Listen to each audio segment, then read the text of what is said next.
Shalom Alejem para todos los estudiantes de Aprendamos Torah. Soy el Moré David Osorio y es nuevamente un placer estar con ustedes en este inicio muy importante del segundo Sefer de la Torah. Estamos hablando de la parashá número 13 llamada Shemot. Nosotros nos dimos cuenta en la parashá anterior que terminamos el primer Sefer de Bereshit y entramos al segundo. En el orden anual de estudio que seguimos tanto en Israel como entre las naciones, ahora nos toca la número 13. Shemot significa nombres. Es la palabra plural de Shem. Shem es nombre, pero Shemot, nombres. Comenzando desde acá. Nosotros encontramos esta porción, esta parashá, desde el capítulo 1, versículo 1, hasta el capítulo 6, versículo 1. Quiero comenzar hablándole acerca de que el nombre que se le dio en la Reina Valera es un nombre ya manipulado. El nombre original es Shemot, que quiere decir nombres. Pero nosotros la conocimos como Éxodo, que significa salida. Ahora, volviendo a lo que son las raíces de nuestra fe, volviendo al texto hebreo, nosotros podemos encontrar muchas riquezas que antes no se miraban. Nosotros vamos a estudiarlas desde las aliyá, que también ya a estas alturas nosotros ya las conocemos, que son las subdivisiones que tiene cada parashá. Por lo tanto, habiendo dejado claro que la palabra Shemot significa nombres, leemos en el capítulo 1, versículo 7, vamos a analizar la primera aliyá. Esta se comprende desde el capítulo 1, versículo 1 hasta el versículo 17. Leamos este texto de 1:7 que dice: Pero los hijos de Israel fueron fecundos, se aumentaron mucho y se multiplicaron y llegaron a ser poderosos en gran manera, y la tierra se llenó de ellos. Aquí vemos cómo el Eterno cumplió sus promesas de multiplicar a los hijos de Israel. En el 1:9 dice: y dijo a su pueblo, estamos hablando de la narrativa, y dijo a su pueblo: he aquí el pueblo de los hijos de Israel es más numeroso y más fuerte que nosotros. Parece ser que al final el pueblo de Israel será mayor que el resto del mundo. Esta es una sombra, esto es algo maravilloso. Me estoy refiriendo a todos los que por medio de Yeshua son injertados en el pueblo Kadosh. Hay escrituras que dan a entender que finalmente la mayor parte de la población del mundo se salvará y así estará en el pueblo de Israel por medio de nuestro Adón Yeshua HaMashiach. Nosotros podemos corroborar esto con las profecías de Isaías en el capítulo 54, versículo 1. Ahí está escrito: grita de júbilo, oh estéril, la que no ha dado a luz. Prorrumpe en gritos de júbilo y clama en alta voz, la que no ha estado de parto, porque son más los hijos de la desolada que los hijos de la casada, dice Hashem. En Gálatas encontramos nosotros en el capítulo 4, versículo 26 y 28, dice así: pero la Jerusalén de arriba es libre, esta es nuestra madre, porque escrito está: regocíjate, oh estéril, la que no concibes, prorrumpe y clama, tú que tienes dolores de parto, porque más son los hijos de la desolada que de la que tiene marido. Y vosotros, hermanos, como Yitzhak, sois hijos de la promesa. Mas serán los hijos de la Jerusalén, prácticamente estamos hablando de Jerusalén celestial, serán más que los hijos de este sistema mundial. Analicemos entonces en el capítulo 1, versículo 12. Pero cuanto más los oprimían, más se multiplicaban y más abrían brecha, de manera que llegaron a temer a los hijos de Israel. Estamos hablando en un contexto donde Faraón se da cuenta que el pueblo de Israel se está multiplicando. Recordemos que este Faraón ya no conocía las cosas que había hecho Joseph por el pueblo de Egipto, que prácticamente era a Joseph que se le debía toda aquella riqueza que Egipto había acumulado. El texto dice que se levantó un faraón. cuando dice que se levantó un faraón, no dice que se puso un faraón, no está diciendo que el hijo de un faraón, sino que dice que prácticamente subió. Y esta palabra que subió está hablando de una revuelta. Hubo una revuelta, llegó un faraón nuevo, este no conocía a Yosef, y este es el que intenta aniquilar o detener el crecimiento del pueblo de Israel. Pero aquí entendemos que ellos, cuanto más los oprimían, más se multiplicaban. O sea que la opresión produjo multiplicación. Este prácticamente es un principio que vemos en toda la vida espiritual de cualquier persona sanamente hablando. Si no hay algún tipo de opresión y persecución, nuestra vida espiritual prácticamente no nos sentimos bien, como está escrito en 2 Timoteo capítulo 3 versículo 12. Y en verdad todos los que quieran vivir piadosamente en el Mashiach Yeshua serán perseguidos, así está escrito. Mire lo que dice Lucas 6:26. Hay de vosotros cuando todos los hombres hablen bien de vosotros, porque de la misma manera trataban sus padres a los falsos profetas. Entonces, no tenemos miedo de las persecuciones porque sabemos que son un medio para nuestra multiplicación. Cuando no hay resistencia, tendremos prácticamente, es una tendencia que tiene el creyente, el estudiante, a aflojar nuestra entrega y la consagración que nosotros tenemos en el Eterno. Podemos entender entonces que los conflictos y las persecuciones nos mantienen en constante alerta y dependencia de nuestro Padre Celestial. No te defiendas en los momentos de calumnia, sino que multiplícate, o sea, aprovecha los que los conflictos, los problemas, dificultades vienen con un propósito que nosotros nos acerquemos más a Hashem y lo conozcamos de una manera todavía más interesante. Hechos 4:24 al 31 dice: al oír ellos esto, unánimemente alzaron la voz a Elohim y dijeron: oh Adonai, tú eres el que hiciste el cielo y la tierra, el mar y todo lo que en ellos hay, y el que por el Espíritu de santidad, por boca de nuestro padre David, tu siervo, dijiste: ¿por qué se enfurecieron los gentiles y los pueblos tramaron cosas vanas? Se presentaron los reyes de la tierra y los gobernantes se juntaron a una contra Hashem y contra su Mashiach, porque en verdad en esta ciudad se unieron tanto Herodes como Poncio Pilato juntamente con los gentiles y los pueblos de Israel, contra su santo siervo Yeshua, a quien tú ungiste, para hacer cuanto tu mano y tu propósito habían predestinado que sucediera. Y ahora, Adonai, considera sus amenazas y permite que tus siervos hablen tu palabra con toda confianza, mientras extiendes tu mano para que se hagan curaciones, señales y prodigios mediante el nombre de tu santo siervo Yeshua. Después que oraron, el lugar donde estaban reunidos tembló, y todos fueron llenos del Ruach HaKodesh, y hablaban la palabra de Elohim con valor. Aquí encontramos que todo esto sucedió porque había una opresión, había un conflicto tremendo en aquel lugar, y vemos cómo Hashem siempre está listo para fortalecer a su pueblo. Aquí podemos ver también que esta opresión que había sobre la comunidad en Jerusalén trajo algo bueno, produjo una oración ferviente. En lugar de pedir que se fuera la opresión, pidieron que tuvieran más poder para resistirla y multiplicarse en medio de ella. Nuestra respuesta entonces a la opresión no es escondernos, sino multiplicarnos y extender aún más la Torah y el mensaje de Mashiach Yeshua con el poder del santo Ruach HaKodesh.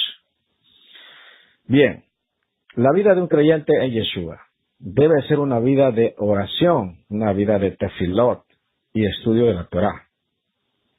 Un creyente normal debe apartar como mínimo 1 hora diaria para hacer tefilá y debe de leer como mínimo un capítulo diario de la escritura o de la parashá que le toque. De hecho, todo el estudio está programado con 7 aliyah, o sea, 7 subdivisiones, correspondiente a un día de la semana. Por lo tanto, El estudiante debe de hacer su tefilá en la mañana, debe de hacer su shaharit y luego poder leer la aliyá que corresponde a ese día. Un líder debe dedicar 3 a 5 horas diarias a la oración y tomar mucho tiempo en el estudio diario de la Escritura. Una regla buena para un creyente normal es dedicar un día a la semana al ayuno. Los líderes deben ayunar de 1 o 2 días por semana. Así se desata el poder del Eterno entre nosotros y se extenderá más rápido el reino de Mashiach. Si no tomamos en serio estas cosas ahora, cuando no hay muchas persecuciones en los países latinos, es posible que el Eterno permita que venga la persecución para que tomemos en serio nuestro compromiso con el reino de Mashiach. Bien, el resultado entonces de la persecución que estaba sucediendo en Egipto fue que el pueblo clamó al Eterno y ese clamor produjo esa gran manifestación del poder en la salida. Las manifestaciones sobrenaturales son los resultados de nuestros sacrificios al Eterno. Ahora nosotros encontramos en el capítulo 1, versículo 17, dice así: pero las parteras temían a Elohim y no hicieron como el rey de Egipto les había mandado, sino que dejaron con vida a los niños. O sea, las autoridades han sido puestas por Elohim, como está escrito en Romanos capítulo 13, versículo 1 al 6, ahí dice: sométase toda persona a las autoridades que gobiernan, porque no hay autoridad sino de Elohim, y los que existen por Elohim son constituidos. Por consiguiente, el que resiste a la autoridad o al ordenado por Elohim se ha opuesto, y los que se han opuesto sobre sí recibirán condenación, porque los gobernantes no son motivo de temor para los que tienen buena conducta, sino para el que hace lo malo. Deseas pues no temer a la autoridad. Haz lo bueno y tendrás elogios de ella, pues es para ti un ministro de Elohim para bien. Pero si haces lo malo, teme, porque no en vano lleva la espada, pues ministro de Elohim es, un vengador que castiga al que practica lo malo. Por tanto, es necesario que se someta, no solo por razón del castigo, sino también por causa de la conciencia. Pues por esto también pagáis impuestos, porque los gobernantes son servidores de Elohim, dedicados precisamente para esto. Entonces encontramos que el propósito principal de las autoridades es castigar al que hace el mal y honrar al que hace el bien, como está escrito en 1 de Pedro capítulo 2 versículo 13 al 14. Dice: someteos por causa de Adón a toda institución humana, ya sea al rey como autoridad, o a los gobernadores como enviados por él para castigo de los malhechores y alabanza de los que hacen el bien. Entonces encontramos que las leyes del Eterno son las que dictan lo que es bueno y lo que es malo. No por prácticamente son los hombres o la idea de la mayoría de los pueblos. Lo que el Eterno considera correcto es correcto, y lo que el Eterno considere maligno es maligno. Así que las leyes de los gobiernos tienen que ajustarse a las leyes divinas para cumplir con su función. Si un gobierno no cumple con el propósito divino, está castigado y eventualmente eliminado por el Eterno que lo ha puesto en esa posición. Las Escrituras dicen que un pueblo recibe el gobierno que se merece. Nosotros encontramos esta verdad que está sucediendo en todos los países y es muy lamentable. Es necesario entonces nosotros que nos sometamos y obedecer las autoridades que hay, porque han sido puestas por el Eterno. Nuestra obediencia a las autoridades debe de ser ejemplar en todos los asuntos que no contraigan las leyes divinas. Póngale atención, siempre y cuando no contradigan las leyes divinas. El que se somete al gobierno muestra respeto al Eterno. El que se rebela contra el gobierno con actitudes, palabras u obras, se rebela contra el Eterno. Solo hay un caso cuando no podemos obedecer a las autoridades, es cuando nos intentan obligar a hacer algo en contra de las leyes de la Torá, o sea, en contra de las instrucciones de Hashem. Esta explicación está más bien, podemos decirla, que lo expresa mejor nuestro don Yeshua. La voluntad y leyes divinas están por encima de las leyes humanas. Así está escrito. Vamos a ver lo que dice en Hechos capítulo 4, versículo 19 al 20 y el capítulo 5, 29. Dice así. Mas respondiendo Kefas y Johanan les dijeron, vosotros mismos juzgad si es justo delante de Elohim obedecer a vosotros antes que a Elohim. Porque nosotros no podemos dejar de decir lo que hemos visto y oído. Mas respondiendo Kefas y los emisarios dijeron, debemos obedecer a Elohim antes que a los hombres. Esta es la verdadera posición. Entonces encontramos, en base a lo que venimos diciendo, que las parteras temieron más a Elohim, que había dictado que es malo matar a un ser humano. El mandamiento del rey de Egipto se rebeló contra la ley divina. Por lo tanto, las parteras no tenían ninguna obligación de obedecer al rey. Entonces, hay que temer más a Elohim que a los hombres, como dijo el Mashiach en esta cita de Mateo capítulo 10, versículo 28. Y no temáis a los que matan el cuerpo, pero no pueden matar el alma, más bien temer a aquel que puede hacer perecer tanto el alma como el cuerpo en el Gehinnom. Nosotros vamos a poner un paréntesis acá muy interesante de lo que venimos hablando acerca de estas dos parteras. Las parteras que se mencionan acá en la Torá, no hay mayor descripción, pero detrás de este texto, o sea, lo que está oculto, lo que enseñan los Midrashim es que estas dos parteras se trataban de Jochebed y de Miriam. Miriam, hermana de Moshe, y Jochebed era madre de Miriam. Se nos informa que ellas fueron las dos parteras que se rebelaron en contra del decreto de Faraón. Ahora, ¿por qué le estamos dando importancia a esto? Por la siguiente razón. Cuando nosotros nos damos cuenta que Moshe fue elegido para ser el Mesías de nuestro pueblo en aquel tiempo, y encontramos que su hermano mayor, Aarón, fue el Cohen Gadol, obtuvo el puesto más importante, y Miriam fue también una profetisa.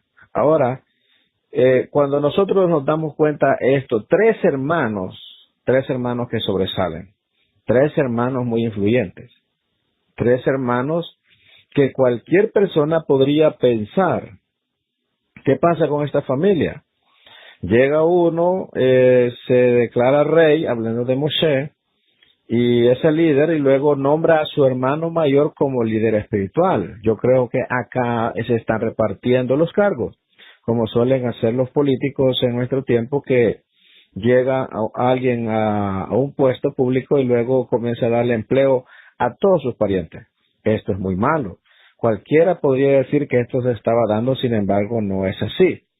Ahora vamos a hacer una pregunta al texto que es muy importante. Y la pregunta es, ¿qué hicieron estos padres? ¿Qué hicieron para que Hashem les concediera a estos hijos tan justos, tan rectos? Estos hijos que le trajeron mucha honra a su padre. Aquí entra nuevamente la narrativa del Midrash, dice que es importante que usted lo tome en cuenta para que se entienda de una vez por todas que las cosas que se dan no caen por casualidad ni por accidente, sino que todo es parte de un plan, que ese plan se está ejecutando por justicia, se están midiendo méritos. Nos cuenta el Midrash que cuando se dio el decreto del faraón de matar a todos los niños que naciesen, porque se estaban multiplicando, nos informa que el decreto se dio. Entonces, el padre de Moshe lo que hizo fue separarse de su esposa Jochebed para no engendrar hijo y que no tuvieran ese dolor tan agudo que nos cuenta la historia de que tiraban los niños al río. Algunas veces estaban ahí los cocodrilos y los cocodrilos se peleaban por el cuerpo de los niños y los padres sufrían un gran dolor tan intenso. Algunos otros niños los mataban y así muertos los tiraban al río. Este dolor era tan agudo en Israel porque el faraón estaba queriendo detener el crecimiento y la multiplicación del pueblo santo, el pueblo Kadosh. Dio estas órdenes y era lamentable, nos enseñan nuestros libros, que fue una etapa muy difícil, muy dolorosa para los padres y para las madres que le arrebataran los hijos de sus brazos y los matasen enfrente de ellos y ver cómo los tiraban al río era un dolor tan agudo que entonces el padre de Moshe, el que iba a ser padre de Moshe, al ver eso, se separa de su esposa Joquebed, con el único objetivo de que su esposa no sufriera ese dolor tan agudo que sufrían las madres en aquel entonces. Nos dice entonces el Midrash que cuando este hombre hizo esta acción, todos los demás hombres le siguieron porque era un líder, todos se comenzaron a divorciar y ya no tocaron a sus esposas, ya no engendraron hijos y así se separaron. En ese entonces, Miriam recibió de parte del Eterno una revelación. Y la revelación era de que su padre iba a ser el que iba a engendrar al que iba a liberar al pueblo de Israel. Y nos cuenta una escena muy interesante, que una plática que tuvo Miriam con su padre. Y le dice a su padre: Faraón, con el decreto que él lanzó, él mató a todos los varones y está matando a todos los varones. Pero tú, con tu decisión, con lo que tú has decidido, estás matando no solamente a los varones de nuestro pueblo, sino también a las mujeres. Porque ahora ya no nacen ni hombres, ni tampoco nacen mujeres.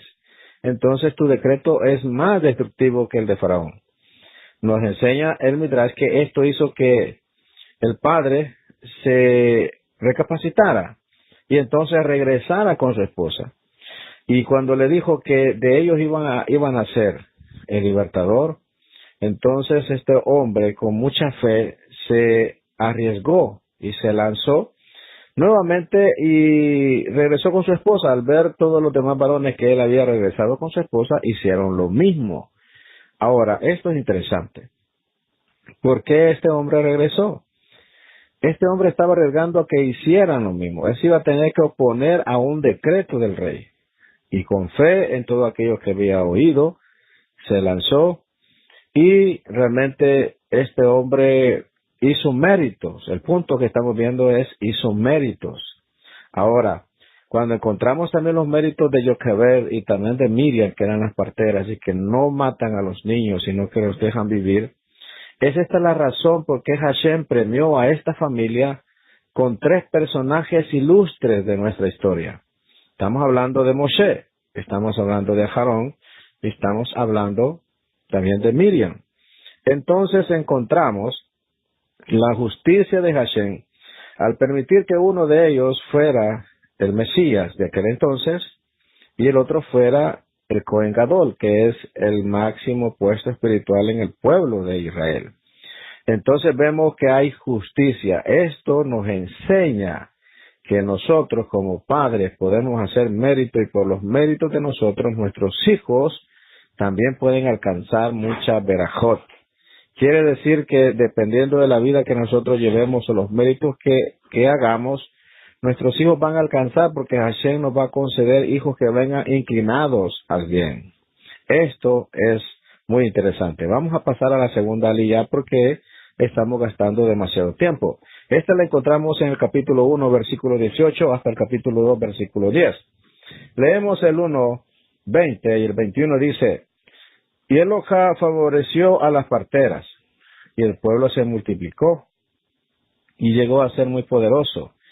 Y sucedió que por haber las parteras temido a Elohim, él prosperó su familia. Aquí encontramos que Hashem bendice a las familias. ¿Quiénes eran las familias? Estamos hablando que era Joquebed y Miriam. Esto es interesante. Elohim honró a las parteras por haberle temido más que al rey de Egipto. prefirieron arriesgar sus vidas en este mundo que arriesgar sus vidas en el mundo venidero. Aquí hay algo que es importante nosotros que lo dejemos claro, porque las parteras mintieron a Faraón. Ahora, una persona justa puede mentir, una persona recta puede mentir. A Hashem no le agrada la mentira. Pero ¿qué pasa en este caso?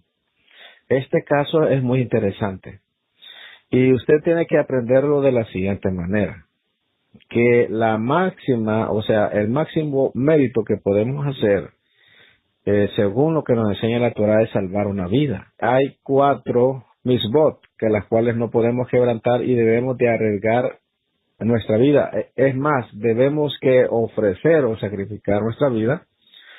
En estos casos son 4 casos, 4 cosas que nosotros no podemos evadir. Una de ellas es la fornicación. Quiere decir, si alguien te dice, si no te acuestas con esta mujer o te juntas con esta mujer, te mato. Entonces la Torah nos enseña que nosotros debemos de preferir morir. Si alguien te dice, la segunda es homicidio, si alguien te dice, si no lo matas a él, te mato a vos. Entonces nosotros debemos de estar dispuestos a que nos maten, pero no caer, no cometer eso. El otro es prácticamente comer sangre, que nos quieran obligar a comer sangre, tampoco.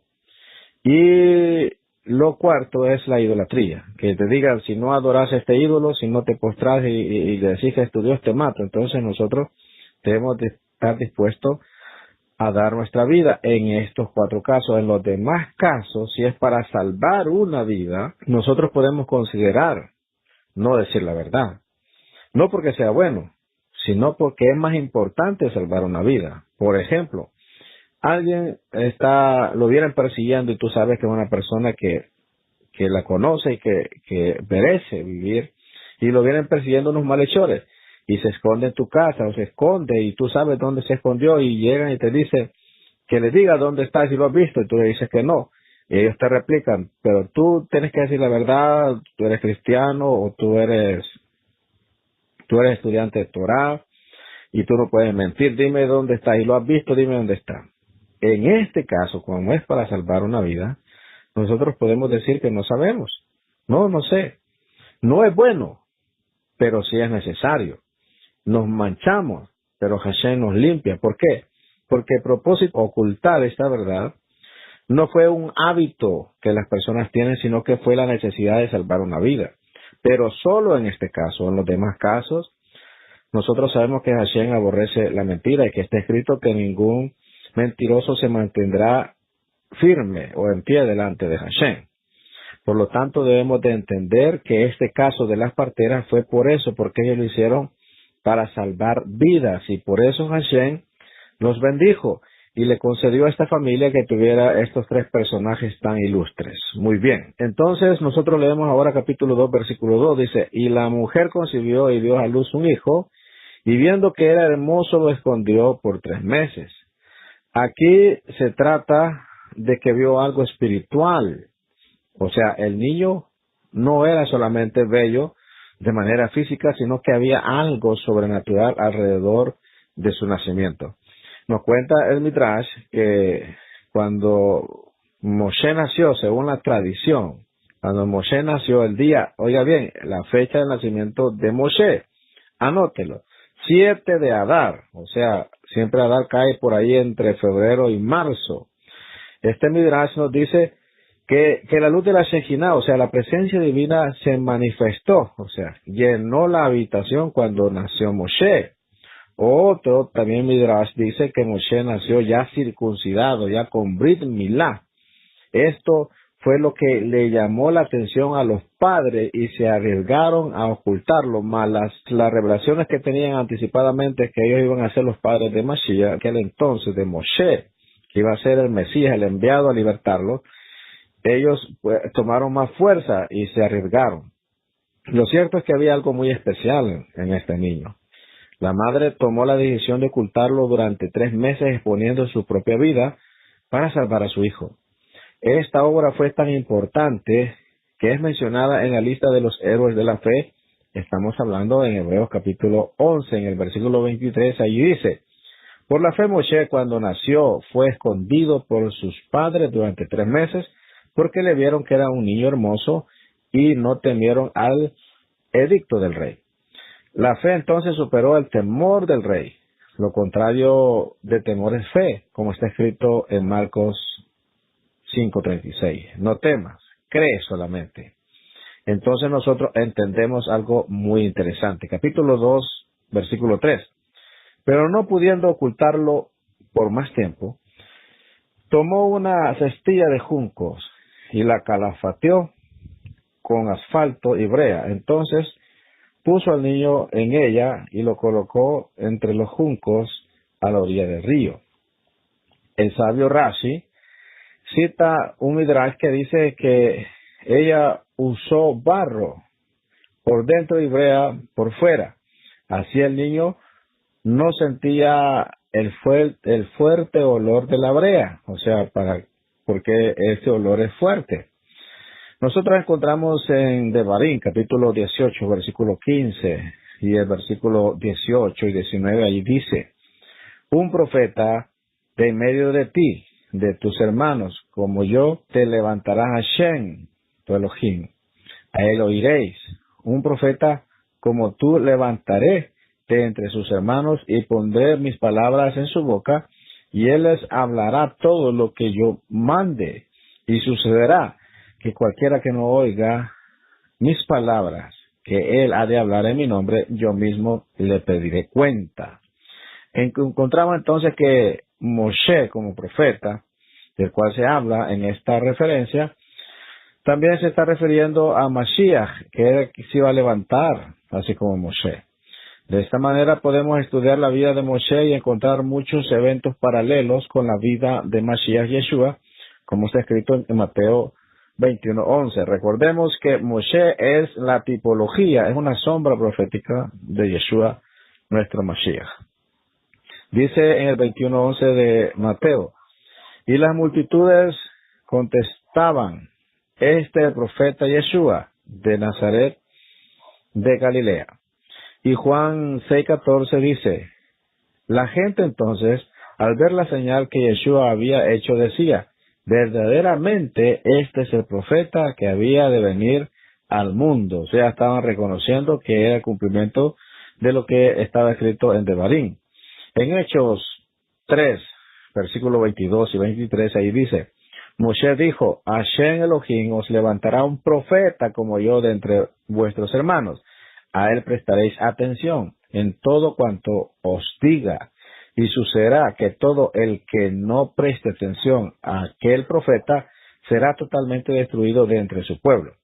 Entonces encontramos que como Moshe fue expuesto a un peligro de muerte poco después de su nacimiento, por causa del edicto de un rey malvado, así Mashiach Yeshua tuvo que ser rescatado de las manos del malvado rey Herodes, como está escrito en Mateo capítulo 2, versículo 13 al 16. Después de haber marchado ellos, un ángel de Adón se le apareció a Yosef en sueños, diciendo: levántate, toma al niño y a su madre y huye a Egipto, y quédate ahí hasta que yo te diga, porque Herodes va a buscar al niño para matarle.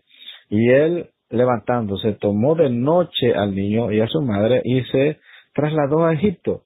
Y estuvo allá hasta la muerte de Herodes, para que se cumpliera lo que el Adón habló por medio del profeta, diciendo: de Misraín, o sea, de Egipto, llamé a mi hijo. Entonces Herodes, dice el texto, al verse burlado por los magos, se enfureció en gran manera y mandó matar a todos los niños que habían en Belén, en todos sus alrededores, de 2 años para abajo, según el tiempo que había averiguado de los magos. Al mismo tiempo vemos que como Moshe fue salvado del peligro de la muerte en el agua, de la misma manera Yeshua fue sacado de las aguas de la muerte, como está escrito en Jonás capítulo 2, versículos 5 y 6. Dice así: me rodearon las aguas hasta el alma, el gran abismo me envolvió, las algas se enredaron a mi cabeza, descendí hasta las raíces de los montes, La tierra con sus cerrojos me ponía cerco para siempre, pero tú sacaste de la fosa mi vida, oh eterno Elohim mío. Nosotros podemos encontrar citas muy interesantes, pero quiero avanzar porque quiero explicarle algo muy interesante. Veamos lo que dice capítulo 2, versículo 10. Cuando el niño creció, ella lo llevó a la hija de Faraón y vino a ser suyo y le puso por nombre Moshe, diciendo, pues lo he sacado de las aguas. El Midrash cuenta que fue después de 24 meses que Moshe fue llevado a la hija de Faraón. Según Rashi, el nombre Moshe viene de la raíz Mashá, que significa sacar. El nombre Moshe anuncia que el Mesías tendría que ser sacado de la muerte para poder ser libertador de Israel y del mundo. Aquí hay algo interesante que nosotros vamos a considerar. Tal vez no se hacen las preguntas o tal vez pasamos por este texto y no lo vemos. Ejemplo, vamos a nosotros a preguntarnos para aprender acerca de la Torá. Y este dato es muy importante. Nosotros sabemos que el rey había hecho un edicto que todos los niños hebreos de cierta edad tenían que morir. Entonces, ¿cómo es que Moshe llegó al palacio? Este faraón no lo mató. Es de preguntarse por qué, si el mismo faraón había decretado la muerte para los niños, ¿por qué un niño hebreo llega al palacio y faraón se lo deja a la hija? ¿Será porque era la hija? No, no es así. Estas leyes de los faraones eran tan estrictas que aun si una hija la violaba, la hija también tenía que morir. Eran demasiado estrictas. Pero entonces, ¿por qué un niño hebreo llega al palacio del faraón y no lo matan? La respuesta solamente la puede dar los midrashim y es algo muy interesante. Ahora, ¿por qué los padres lo pusieron en el río? ¿Por qué no se lo llevaron a una cueva? ¿Por qué no se lo llevaron al extranjero? O no hablemos tan lejos. ¿Por qué no lo ocultaron en alguna cueva, en algún monte? ¿Por qué no lo llevaron a un lugar, sino que lo llevaron al río? ¿Es pura coincidencia o era plan?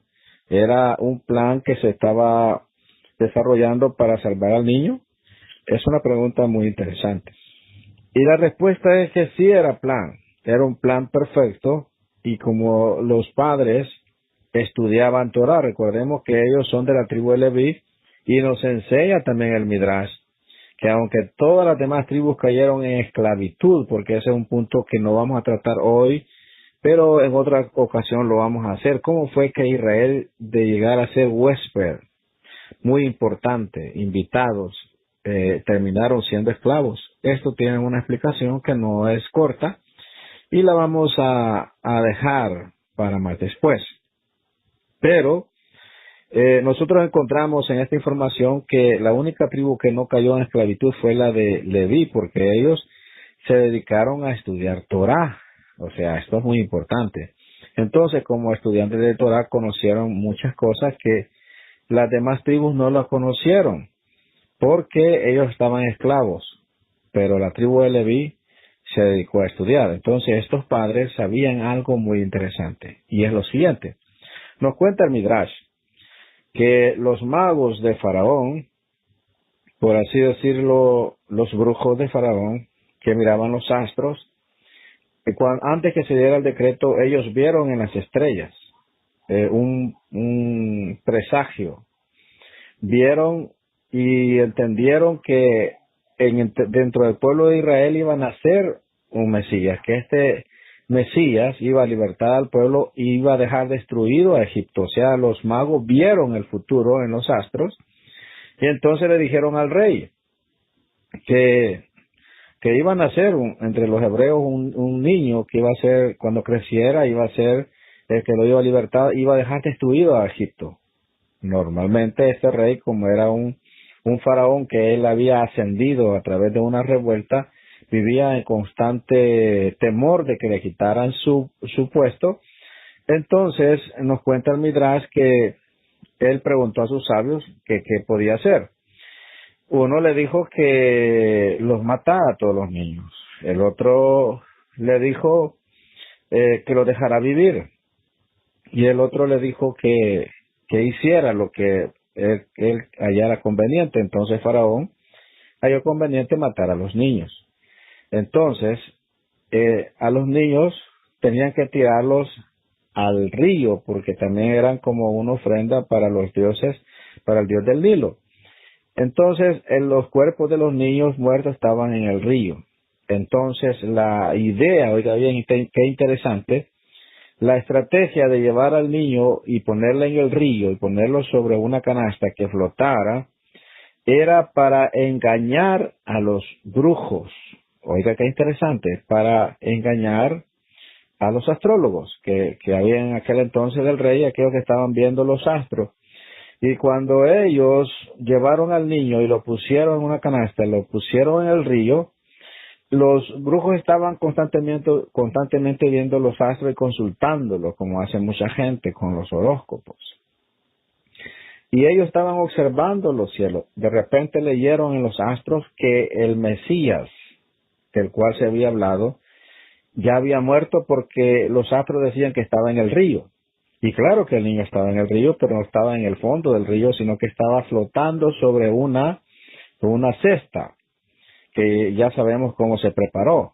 Entonces, cuando ellos vieron que el niño estaba en el río, llegaron de Faraón y le dijeron: Señor, el Mesías está muerto. Los astros nos muestran que ya está en el río. Ellos entendieron en el fondo del río, que ya está ahí, que ya terminó el peligro ha terminado, que el niño ya está en el río, está muerto.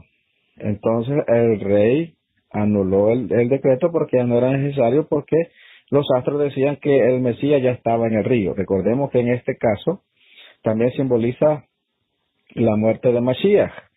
Lo dieron por muerto. Entonces, cuando el niño es rescatado por la hija de Faraón y es llevado al palacio, Faraón no lo mira como una amenaza, porque sus brujos, sus hechiceros le habían dicho de que el Mesías ya estaba muerto, estaba en el río.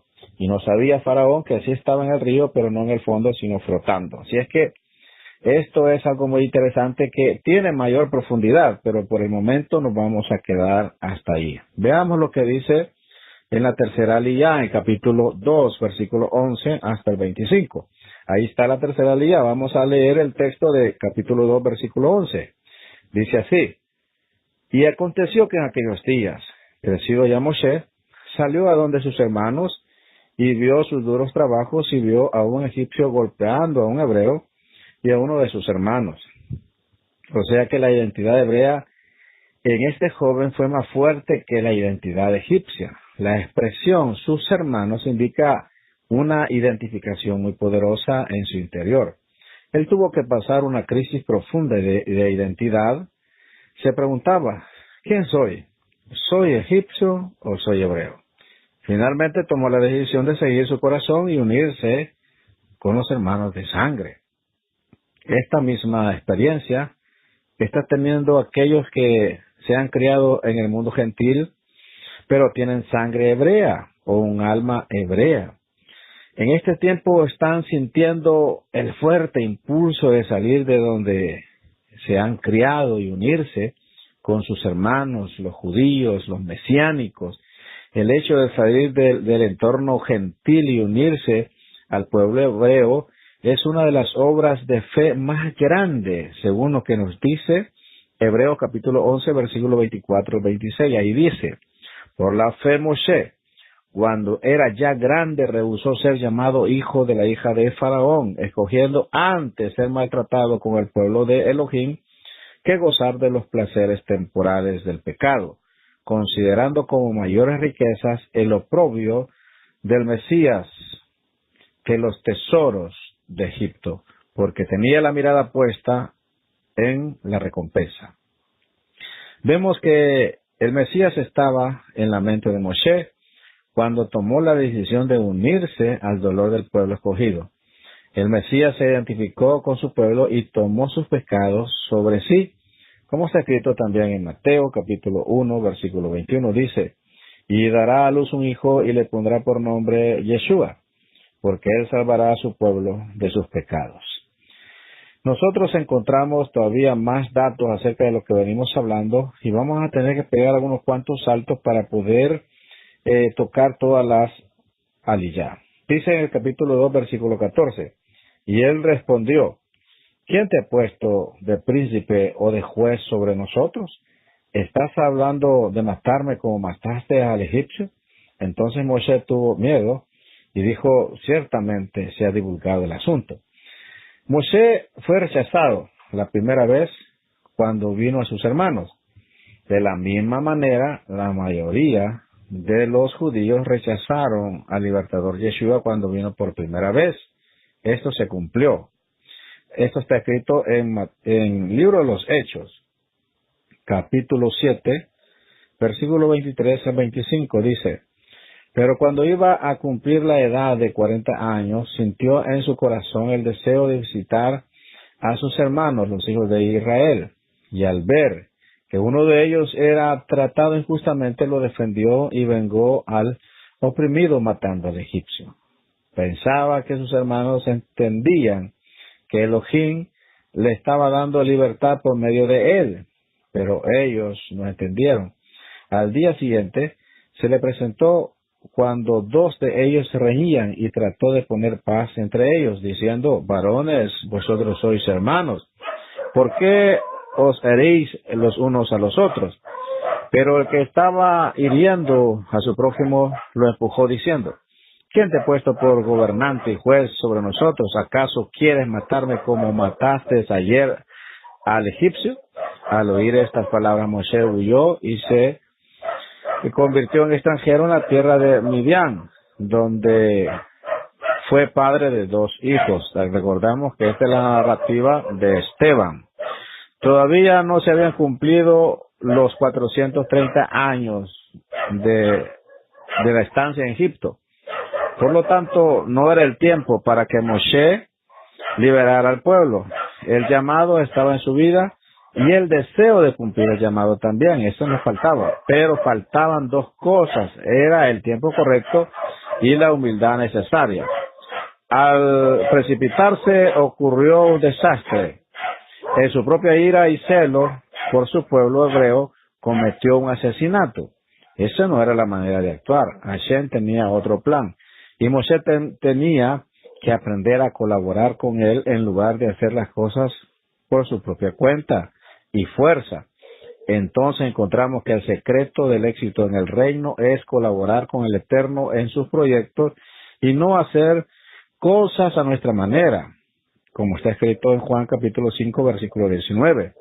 Por eso Yeshua, respondiendo, les decía, en verdad os digo que el Hijo no puede hacer nada por su cuenta, sino lo que ve hacer al Padre, porque todo lo que hace el Padre, eso también hace el Hijo de igual manera.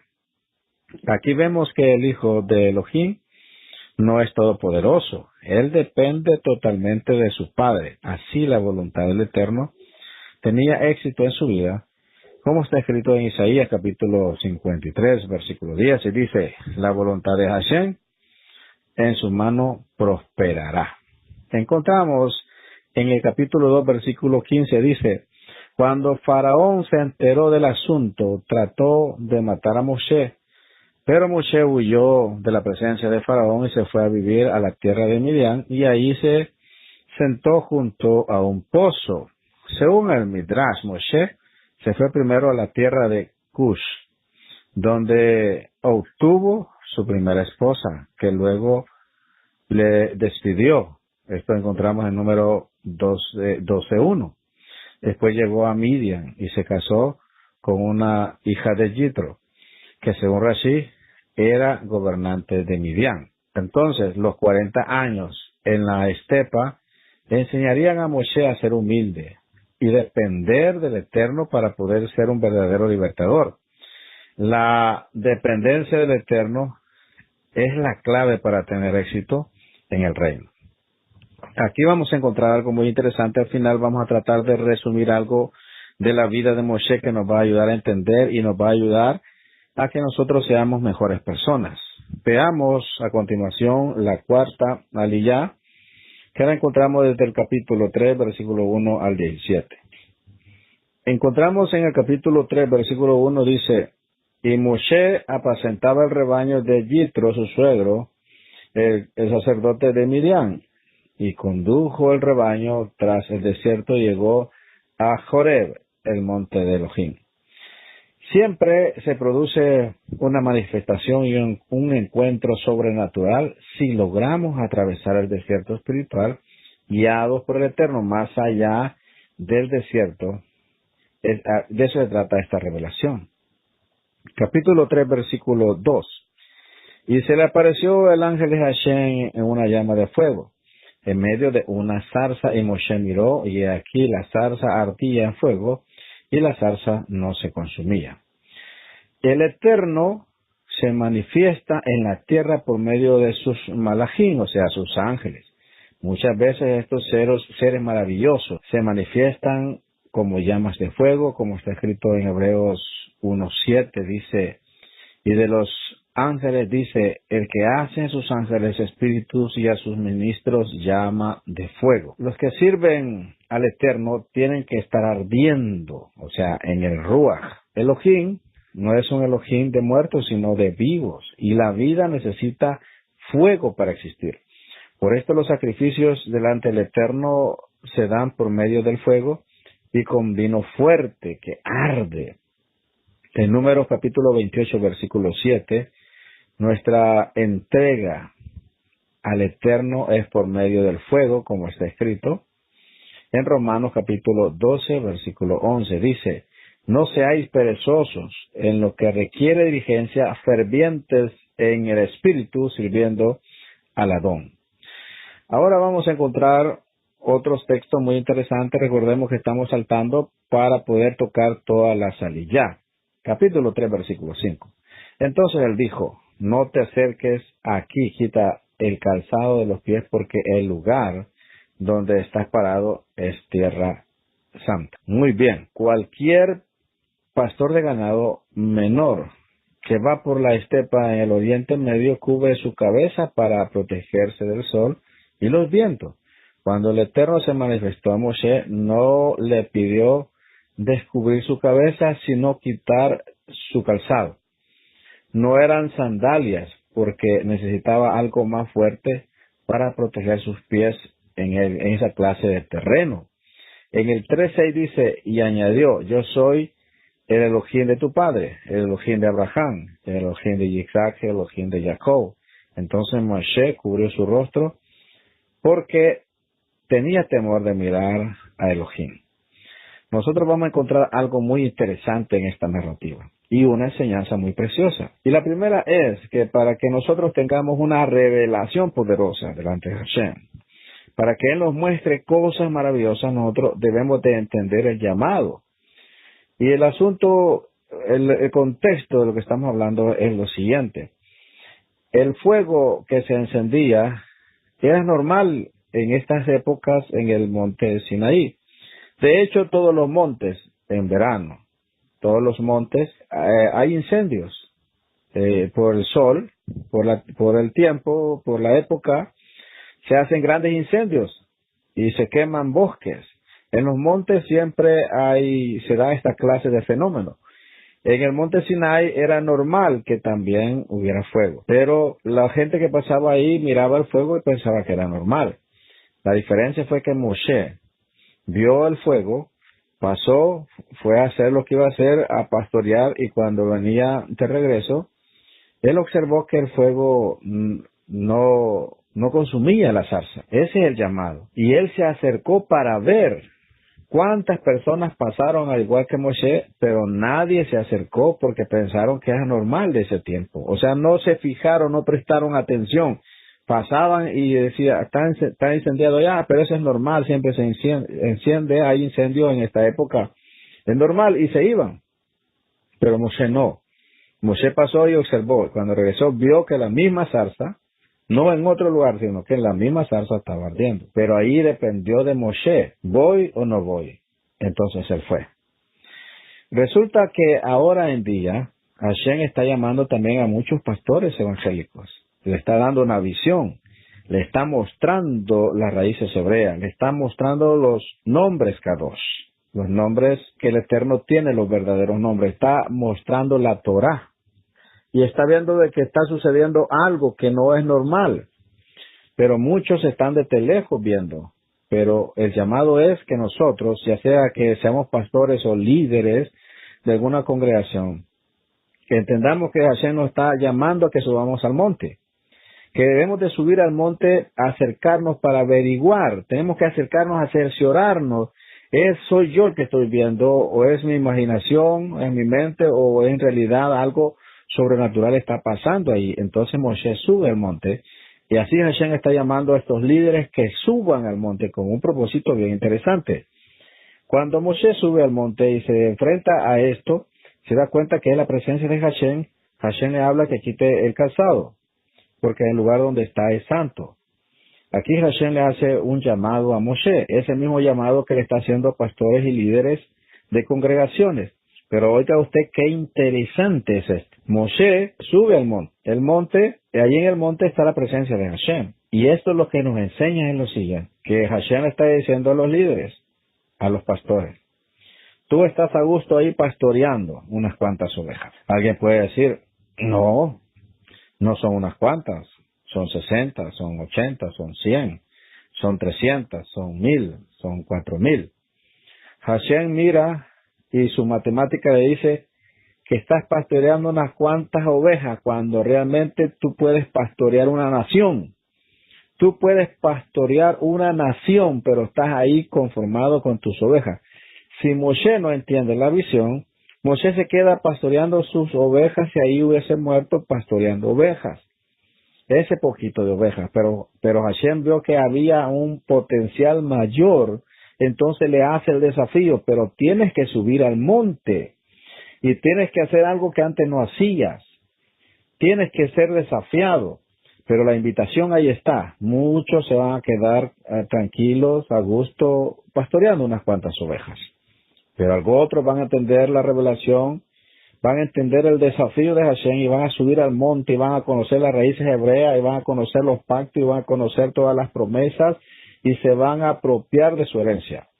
Pero algo otros no. Aquí encontramos que Moshe es uno de ellos. Y sube. Y el lugar donde está es santo. Esto es interesante y lo vamos a mencionar también antes de pasar, de pegar el próximo salto. ¿Por qué el monte Sinai? Es una pregunta bien interesante. Habían montes más grandes, más enormes, más imponentes que el Sinai, hacia alrededor.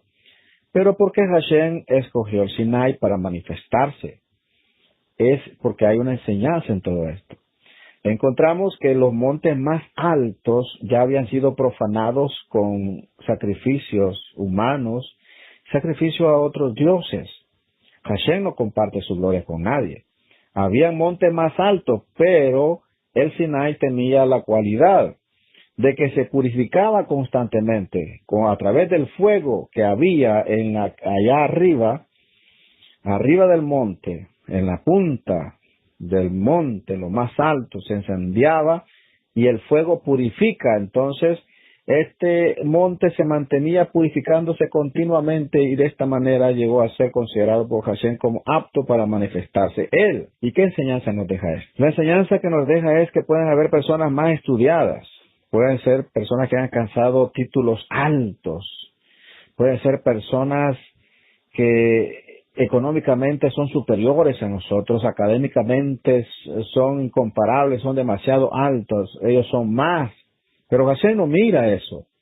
Como cuando David Hamelech iba a ser elegido y llegó el profeta Samuel a la casa de Isaí y le dice que entre sus hijos va a salir el nuevo rey, el padre lleva a sus 7 hijos más hermosos y deja a David allá escondido.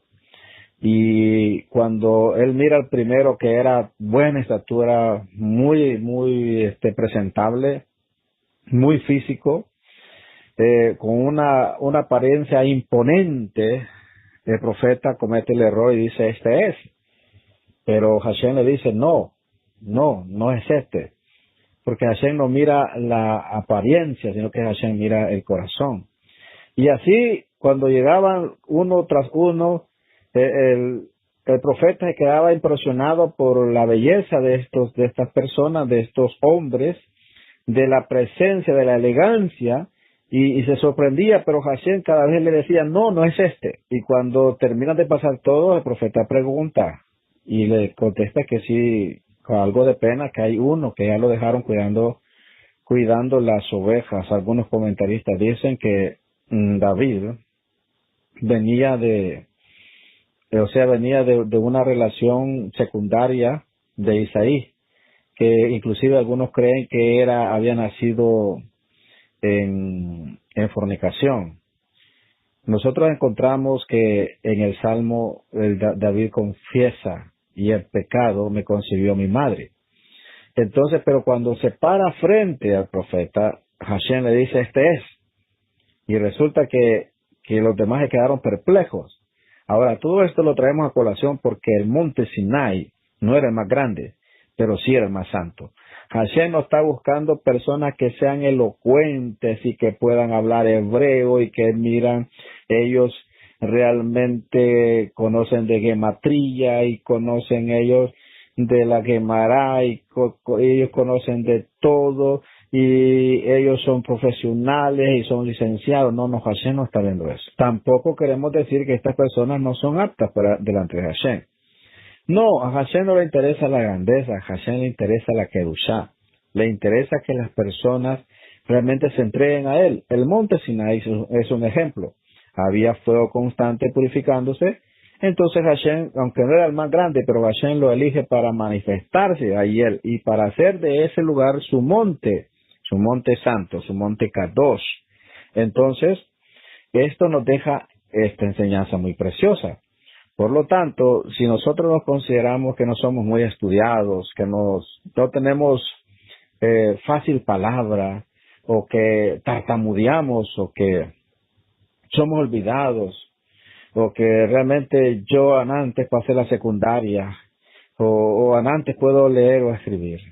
Hashem no anda buscando títulos, Hashem anda buscando corazones dispuestos. Y si nosotros estamos dispuestos, Hashem va a poner su presencia en nosotros así como la puso en el monte Sinai. Por lo tanto, pegamos otro salto. Y dice, en el capítulo 3, versículo 8, y he descendido para librarlos de mano de los egipcios. Esta es la séptima vez que el Eterno desciende a la tierra de forma muy concreta. Las otras 6 veces se encuentran, por ejemplo, en Bereshit, capítulo 11, versículo 5, en el capítulo 12, versículo 7, en el capítulo 17, versículo 1, en el capítulo 18, versículo 1, en el capítulo 28, versículo 13, y en el capítulo 35, versículo 9. Recordemos que él dice, y he descendido para librarlos de la mano de los egipcios. O sea, que Hashem está diciendo que él ha descendido. Ahí están las citas que ya mencionamos. En el 3, 9 y 10 dice, y ahora he aquí, el clamor de los hijos de Israel ha llegado hasta mí, y además he visto la opresión con que los egipcios los oprimen. Ahora pues ven y te enviaré a Faraón para que saques a mi pueblo, los hijos de Israel, de Egipto. Hashem revela a Moshe su gran compasión por el pueblo oprimido. Para ser un líder capacitado hay que conocer las emociones del Eterno. Moshe tenía que conocer a un Eloja que tenía compasión, que sentía lo mismo que el pueblo, que se preocupaba por su situación y que es consciente de sus sufrimientos. Si un líder no tiene la compasión del Eterno por su pueblo, nunca será capaz de tener éxito en el reino. Esto fue lo primero que Moshe tenía que aprender en este encuentro divino. Esta revelación del Eterno compasivo está íntimamente relacionado con el nombre de Hashem. Este es el nombre que expresa la bondad y la compasión del Eterno. Según el segundo nivel de interpretación que se conoce como remez, o sea, este es el sentido alegórico, la interpretación alegórica. Podemos decir que Egipto representa el sistema maligno del mundo actual. Faraón representa a Hasatán, que gobierna en este mundo de maldad, y la esclavitud representa la situación del hombre bajo el pecado. Estos son los 3 enemigos más importantes del hombre: el mundo, Hasatán y el pecado. El último es el más peligroso. conduce a la muerte. Moshe, entonces, recibe la misión de sacar al pueblo de estas tres cosas, de Egipto, de la influencia de Faraón y de la esclavitud. De la misma manera, Mashiach ha recibido la misión de sacar al pueblo de Israel, al Israel que está entre las naciones del sistema de este mundo, de la influencia de Hasatán y del poder de Yetzer Hara, o sea, la inclinación al mal, que siempre está habitando dentro del hombre y que éste lo está llevando continuamente hacia la muerte. En el capítulo 3, versículo 11 dice, pero Moshe dijo a Elohim, ¿quién soy yo para ir a Faraón y sacar a los hijos de Israel de Egipto? O sea, Moshe ya había perdido ese orgullo y la soberbia de su tiempo cuando era joven. Lo que tenía la primera vez cuando intentó liberar a los israelitas de la esclavitud. Ahora había ido al otro extremo, o sea, ahora se menosprecia a sí mismo, y esta es la primera objeción que presenta ante el llamado divino. En total rehúsa obedecer 5 veces. Al final el Eterno se enfada con él. O sea, humildad no es decir que uno no puede o no sirve. Hay gente que cree que, no, yo no sirvo para nada, yo realmente no soy nada. Piensa que eso es ser humilde. La humildad es someterse a la voluntad del Eterno. Si el Eterno te llama a algo, no digas que no puedes, porque si Él te ha llamado, es porque Él sabe que sí, tú puedes hacerlo. Hacer su voluntad, incluso, eso es la verdadera humildad, que hagas eso que Él te manda hacer,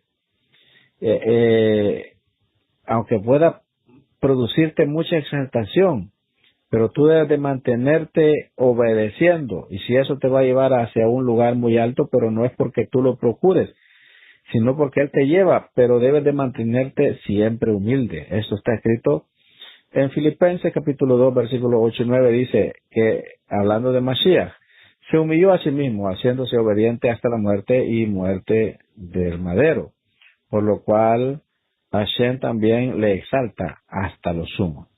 O sea, Moshe no quiso ser grande por medio de humillarse, y por eso el Eterno se enfada con él. Encontramos nosotros algo muy interesante. Y aquí vamos a recapitular hasta lo que está pasando en Moshe. Vamos a recapitularlo y luego vamos a agregar una parte más a lo que estamos haciendo. Quiere decir que los primeros 40 años de Moshe, pasó esos 40 años creyendo algo que no era. O sea, Moshe se creía ser alguien que realmente no era. Cuando él se presenta a querer liderar al pueblo, el pueblo lo rechaza, símbolo que Mashiach iba a ser rechazado los primeros 40 años. Los otros 40 años los pasó en el desierto para aprender que realmente no era. Y nosotros por eso encontramos que cuando él ya se presenta delante de Hashem ya no lleva ese orgullo. Ahora él ya había aprendido, ya sabía que realmente se conocía a sí mismo sus limitaciones.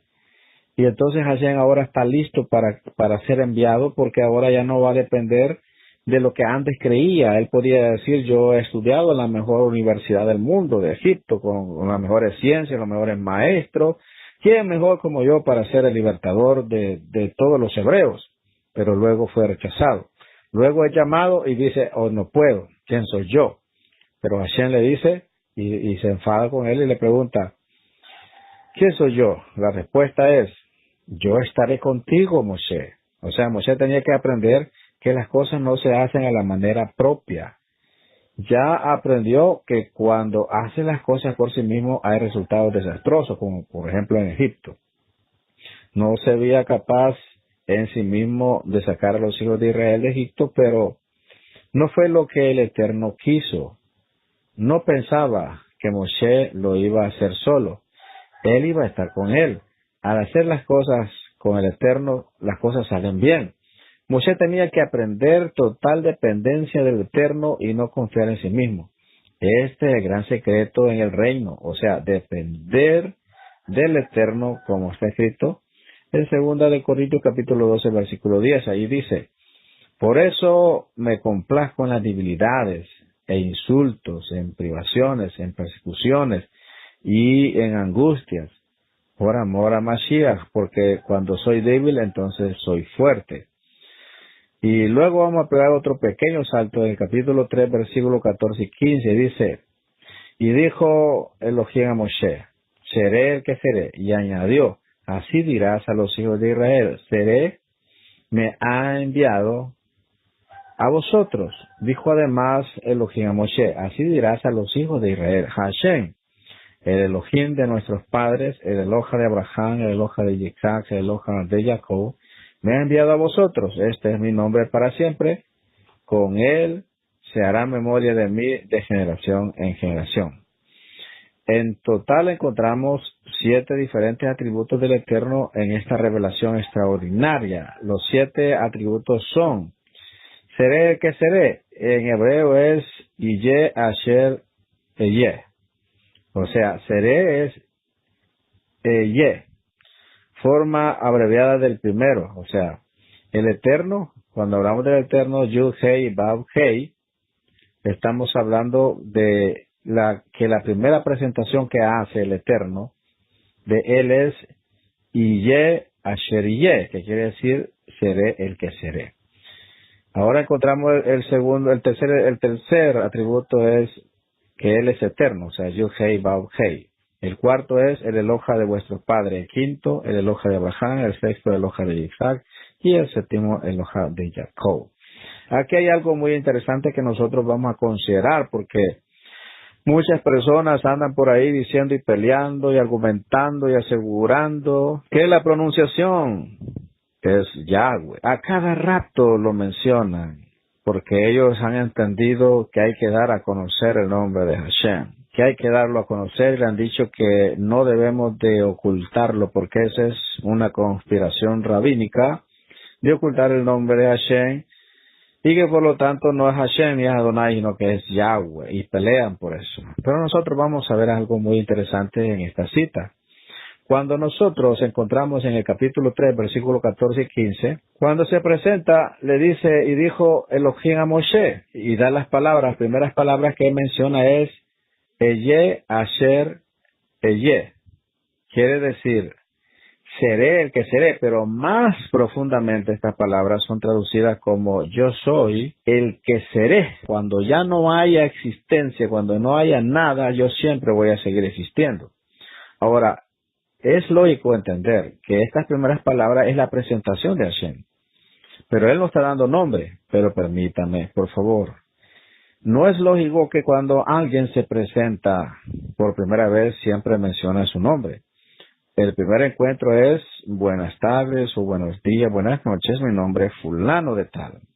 Es un gusto conocerle. Yo soy fulano de tal, soy el padre de fulano, o soy el esposo de tal persona, o yo soy el enviado de algún lugar, mi nombre es fulano de tal. Siempre, cuando hay una presentación, lo primero que se menciona es el nombre. Pero acá encontramos que cuando Hashem se presenta, él le dice a Moshe, seré el que seré. Las palabras que estamos considerando es Eye, Asher, Eye.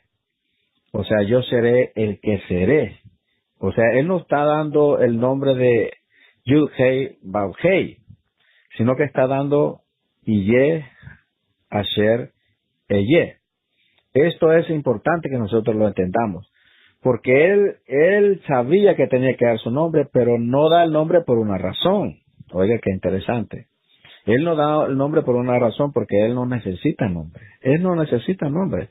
¿Por qué? ¿Para qué son los nombres? Ustedes deben entender para qué son los nombres. Los nombres son para envolver a la persona, para limitar a la persona, para diferenciarla de otras. ¿Para qué son realmente los nombres? ¿Para qué yo necesito un nombre? Para que no me confundan. Pero, ¿por qué? Porque yo necesito identidad. ¿A qué voy a llamarle identidad? A lo que me diferencia de otro, a la esencia que yo tengo. Pero entonces para eso me pone un nombre, para que me envuelva lo que yo soy. Por ejemplo, si dicen David Osorio, el Moré David Osorio, es un hombre que enseña Torah. Enseña la Torah de una forma sencilla, una forma más digerible.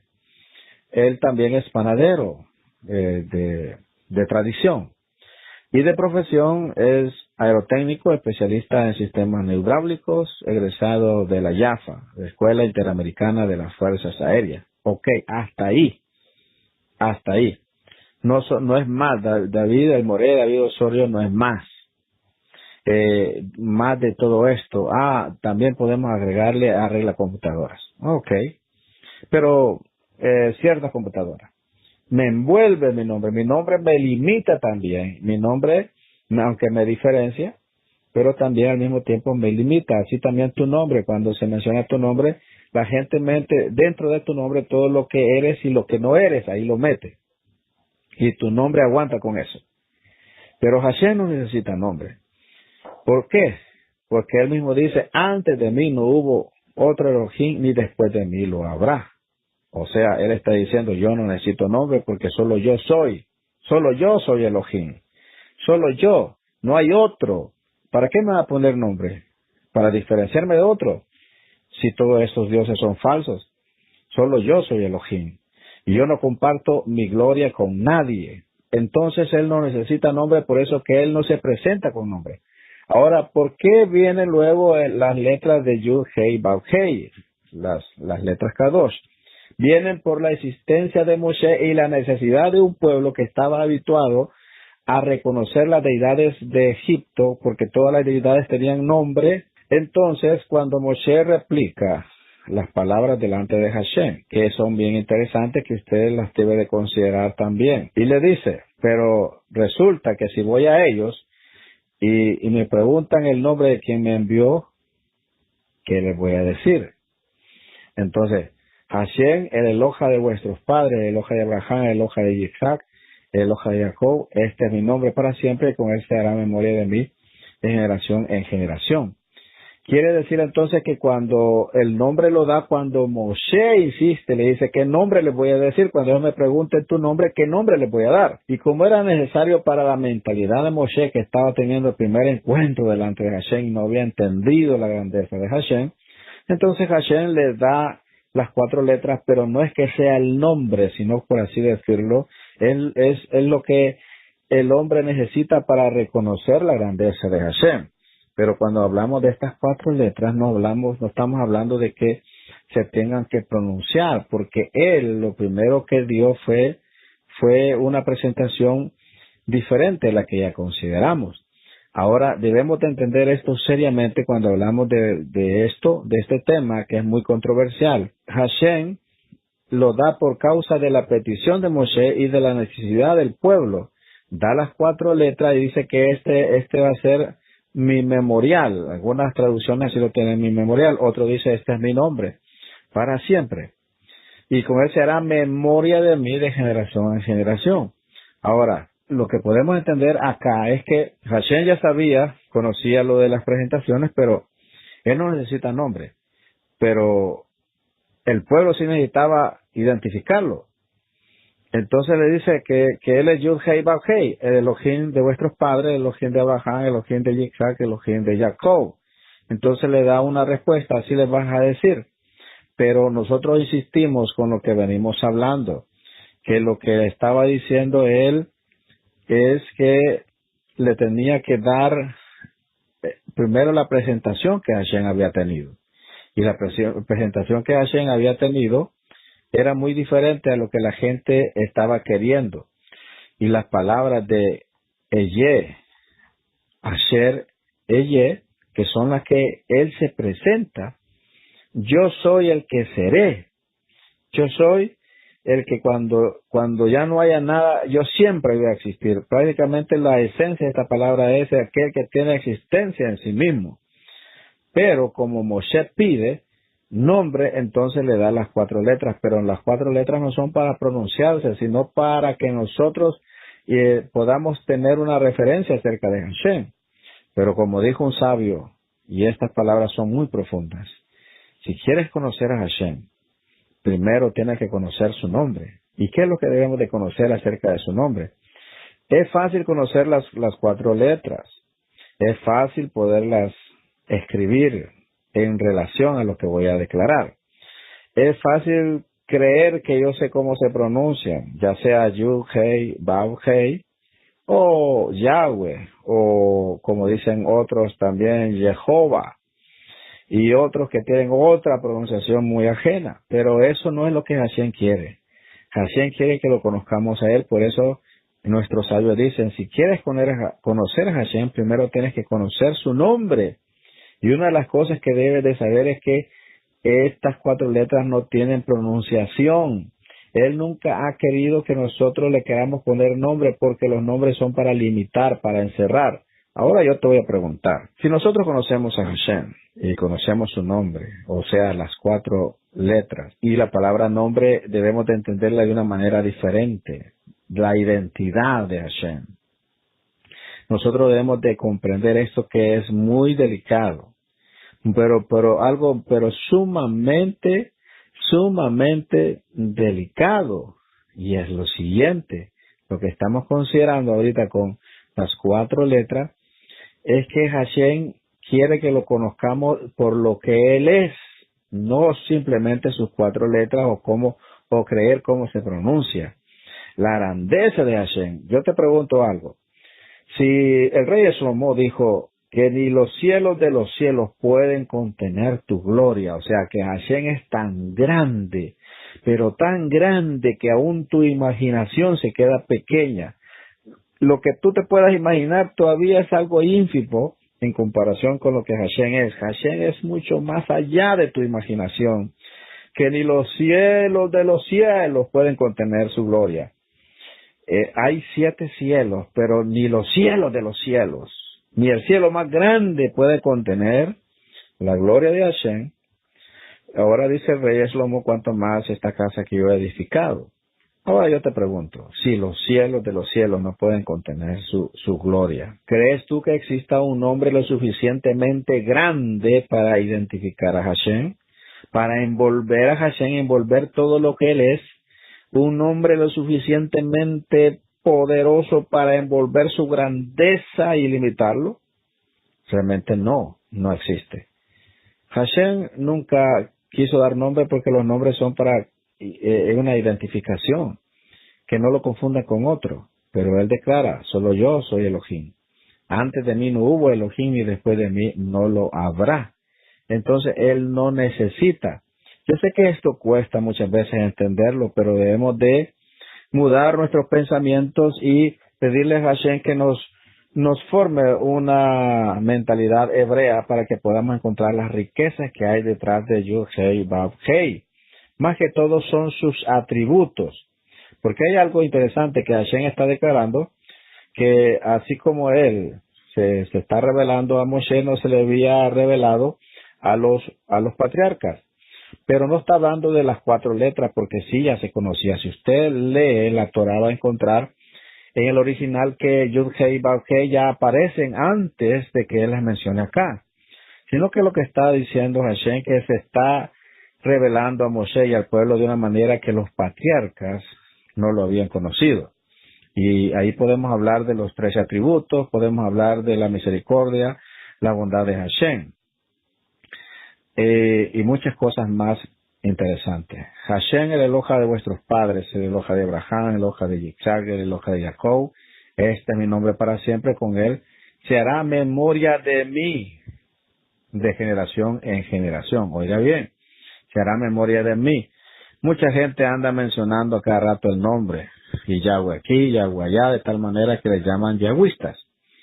Ahora, ¿por qué nosotros no mencionamos el nombre de Hashem? No mencionamos ni tampoco andamos queriendo decir Yud Hei Vav Hei o queriéndole poner nombre o pronunciación a las 4 letras. Primero porque sabemos la grandeza de Hashem.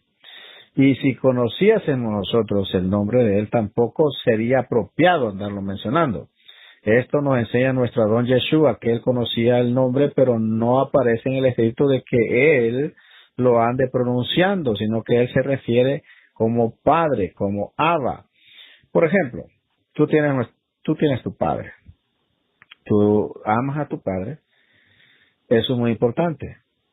Pero, ¿cómo te refieres cuando hablas de tu Padre, cuando te refieres a Él? Por ejemplo, mis hijos me llaman Padre.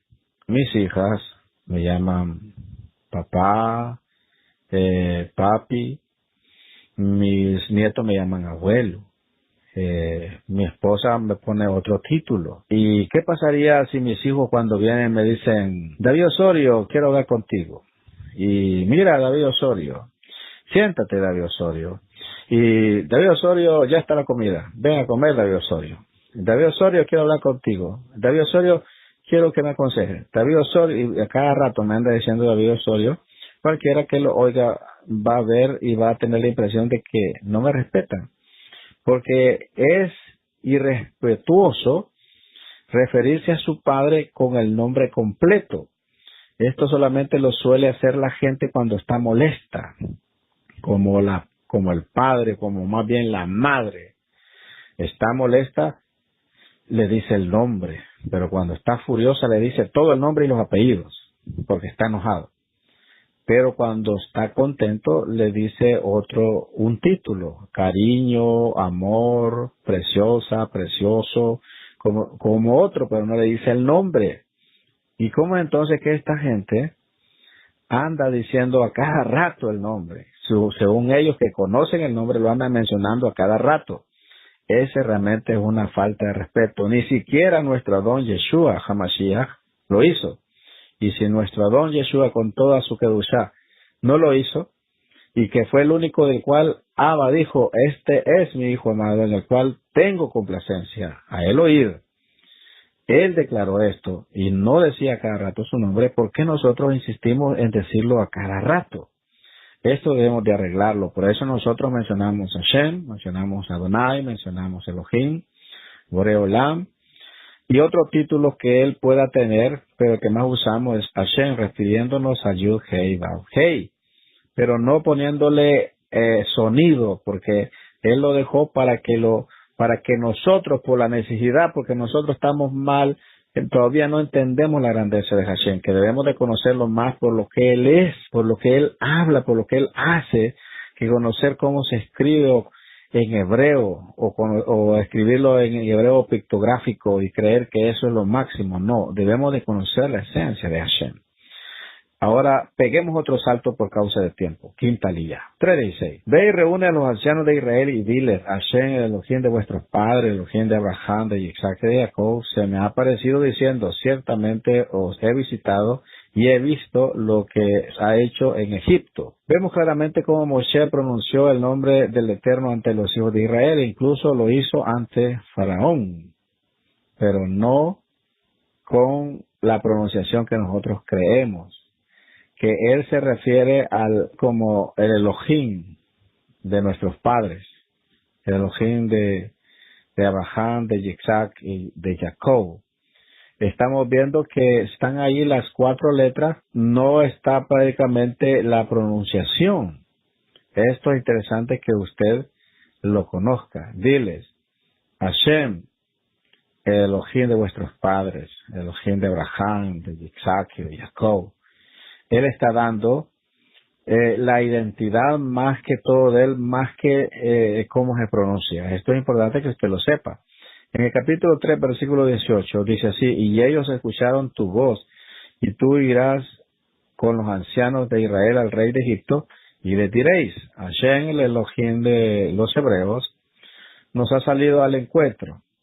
Ahora pues permite que vayamos 3 días de camino a la estepa para ofrecer sacrificios al Eterno nuestro Elohim. Aquí se presenta el Eterno como el Elohim de los hebreos. Es la primera vez que aparece esta expresión en las Escrituras. La palabra los hebreos, que en la pronunciación hebrea suena así, Ha-Ibrim, o sea, los hebreos. Esta aparece 14 veces en los 5 libros.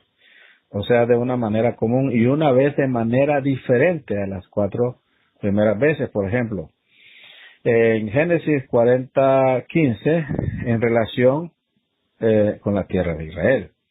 En la segunda vez, en Génesis 43:32, en relación con la comida. En Éxodo capítulo 2, versículo 6, en relación con el pueblo. Y en Éxodo o Shemot capítulo 3, versículo 18, en relación con el Eterno. En Shemot 3:18 aparece la palabra Ha-Ibrim. con una doble yud. O sea, es la única vez que aparece así en la escritura. Esto nos enseña que aquí hay un secreto escondido en la expresión el Elohim de los hebreos. La yud es la primera letra del nombre del Eterno. Se identifica tanto con los hebreos que pone su nombre entre ellos. O sea, Hashem pone el nombre entre ellos. Por eso es que nuestra oración dice, porque tu nombre está en tu pueblo. La yud es la 10ª letra del alifato hebreo. O sea, las 10 palabras fueron dadas en el monte Sinai. También hubo 10 plagas para liberar a los hebreos de Egipto. Entonces la doble yud aparece también en la palabra Ba-Yitzer y formó. Esto encontramos en Bereshit 2:7. Según Rashi, significa que hubo 2 actos de formación del ser humano, a diferencia de los animales, una para este mundo y otra para la resurrección de los muertos. En el cuerpo humano está la semilla para el cuerpo de resurrección. En 1 Corintios capítulo 15, versículo 42 al 44, cuando la doble yud aparece en la palabra los hebreos, o sea, en Shemot 3:18, hay una alusión a que los hebreos son los que viven en 2 dimensiones en este mundo, o sea, en el mundo celestial y también en este mundo terrenal. 3 días de camino, encontramos otra palabra también en la parasha que estamos estudiando, alude a la resurrección de Mashiach, capítulo 4, versículo 2. Y Hashem le dijo, ¿qué es eso que tienes en la mano? Y él respondió, una vara. La vara representa a Mashiach, como está escrito en Bereshit 49:10. El cetro no se apartará de Yehudá, ni la vara del gobernante de entre sus pies, hasta que venga Shiloh, y a él sea dada la obediencia de los pueblos. Encontramos entonces en el capítulo 4, versículo 3, entonces él dijo, échalo en tierra, y él la echó en tierra y se convirtió en una serpiente y Moshe huyó de ella. 4:5. Por esto creerán que te ha aparecido Hashem, el Eloja de tus padres, el Elohim de Abraham, el Elohim de Isaac, el Elohim de Jacob. Como Moshe fue enviado a los hijos de Israel con señales sobrenaturales, así también Yeshua, la Mashiach, o sea, así fue enviado también. Los milagros confirman el mensaje del enviado por el Eterno, como está escrito en Juan 5:36. Pero el testimonio que yo tengo es mayor que el de Yohanan, porque las obras que el Padre me ha dado para llevar a cabo, las mismas obras que yo hago, dan testimonio de mí, de que el Padre me ha enviado. Son palabras de nuestro don Yeshua. En el capítulo 4, versículos 6 y 7 dice, y añadió a Hashem, ahora mete tu mano en tu seno, y metió la mano en su seno, y cuando la sacó, he aquí su mano estaba leprosa, blanca como la nieve. Entonces él dijo, vuelve a meter la mano en tu seno. Y él volvió a meter la mano en su seno, y cuando la sacó de su seno, he aquí se había puesto como el resto de su carne. O sea, el Mashiach es llamado también el leproso. Esto estamos hablando de los documentos hebreos. En la tradición judía, por ejemplo, realmente no se trata de la enfermedad que hoy en día se llama lepra, que no tiene los mismos síntomas. El nombre hebreo de esta plaga es Zarat. Los rabinos enseñan que un castigo divino, en este caso Moshe fue castigado por haber dicho que los hijos de Israel no le creerían. O sea, por eso se dio este asunto, que la mano le convirtió blanca. Miriam también fue castigada con esta plaga por haber hablado contra su siervo, contra Moshe, que lo vamos a ver en las parashá que nos esperan más adelante. En el capítulo 4, versículo 8, dice, y acontecerá que si no te creen, ni obedecen el testimonio de la primera señal, creerán el testimonio de la segunda señal. La primera vez cuando vino Mashiach, la mayoría de los judíos no le creyeron. Oiga bien, la mayoría, no quiere decir que todos. Pero lo harán en su segunda venida.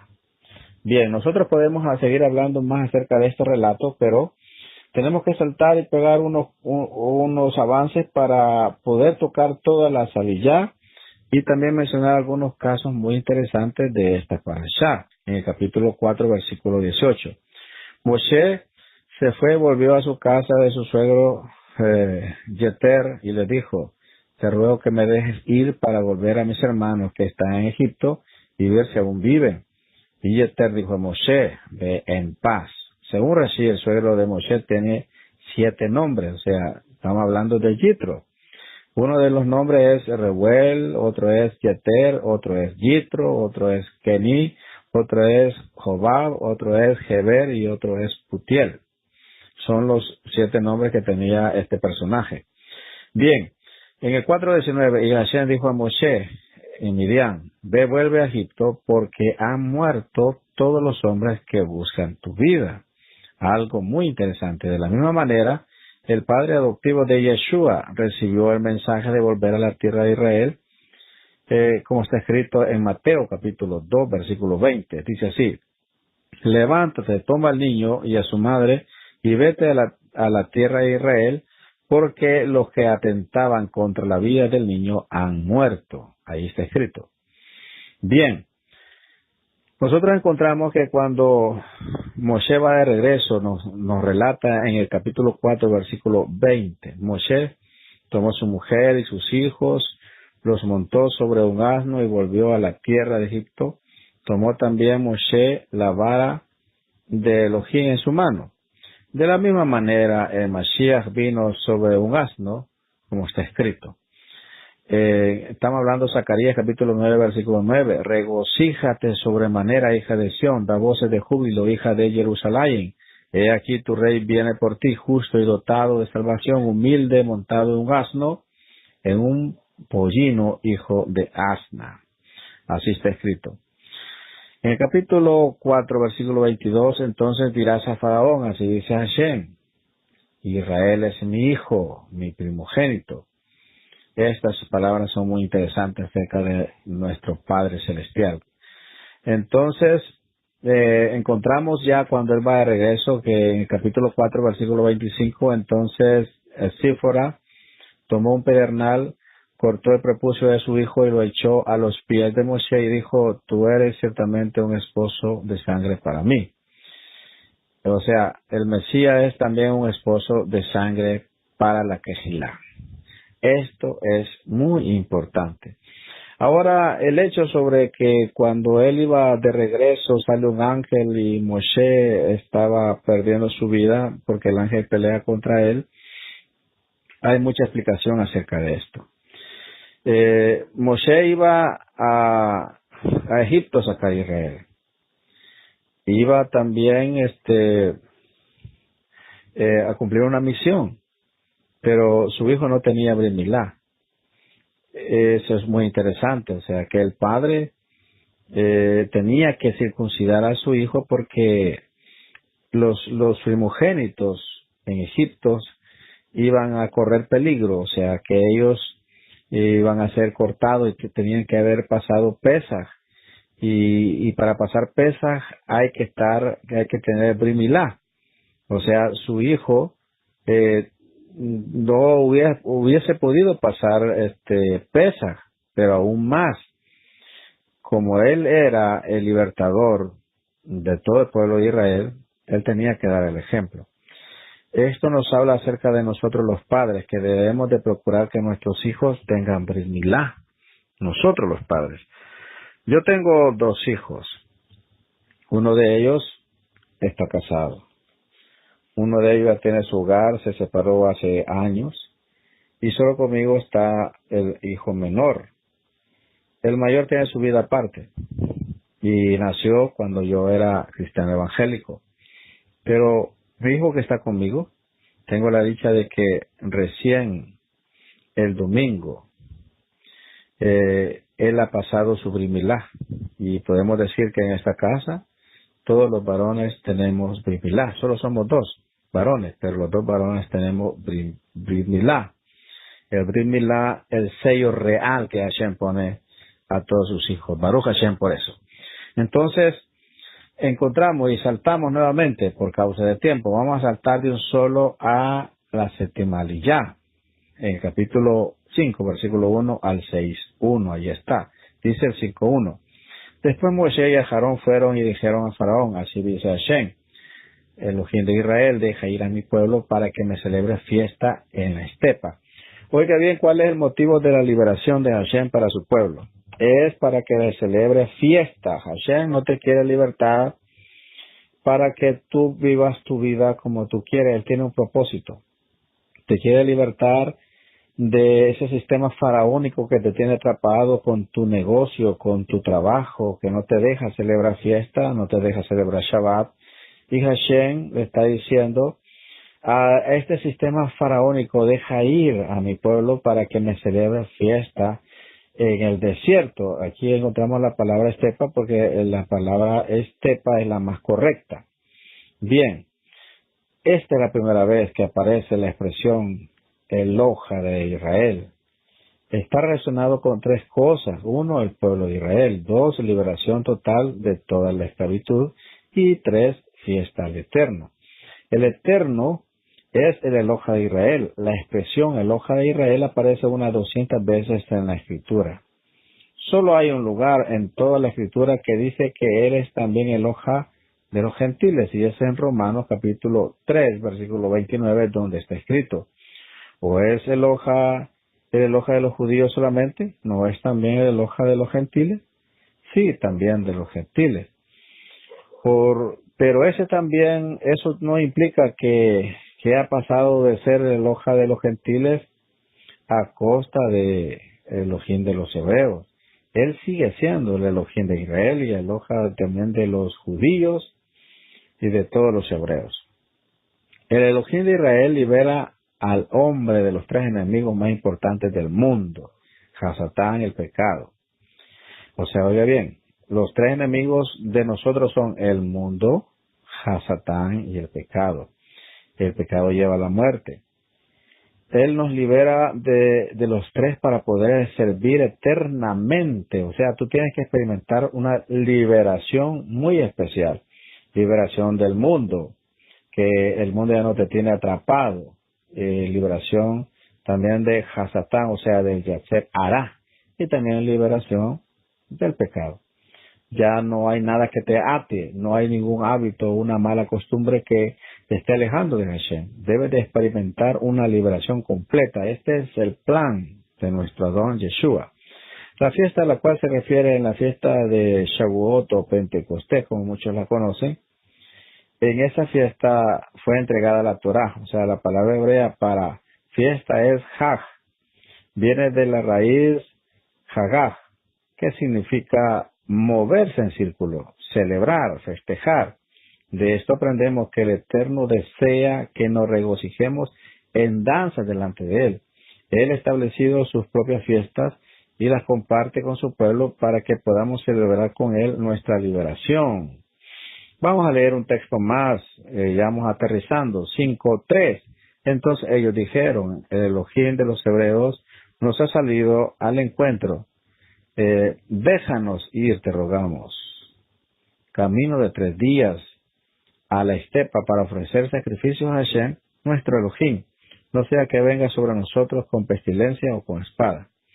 Los 3 días aluden a la resurrección de Mashiach, o sea, en el 3er día. También nos enseña que la obra de la muerte y la resurrección de Mashiach es lo que nos aleja del mundo y sobre la cual podemos servir al Padre con sacrificios agradables, como está escrito en 1 de Pedro 2:5. También vosotros, como piedras vivas, ser edificados como casa espiritual para un sacerdocio santo, para ofrecer sacrificios espirituales aceptables a Elohim por medio de Yeshua, nuestro Mashiach. Esto es lo que nosotros estamos considerando acá en esta hermosa parashá que ahora nos ha tocado a nosotros estudiar. Y esto es lo hermoso de lo que venimos haciendo, que estamos entendiendo lo que Hashem quiere que nosotros estudiemos. Por lo tanto, llegamos prácticamente al final de todo esto. Y debemos de entender algo muy interesante acerca de esta parashá que venimos hablando. Es la primera, trae muchas enseñanzas.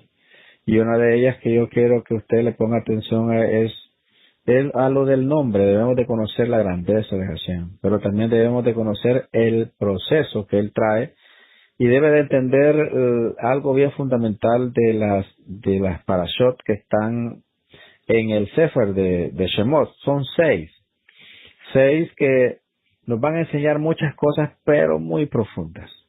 Pero debe entender usted que siempre que llega el tiempo de recibir las parashot de Shemot, también Hashem nos está marcando un tiempo para salir de un estado de opresión, de un estado de esclavitud a una libertad gloriosa.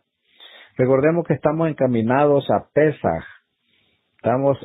Y esta fiesta la vamos a celebrar y nos vamos a preparar con anticipación.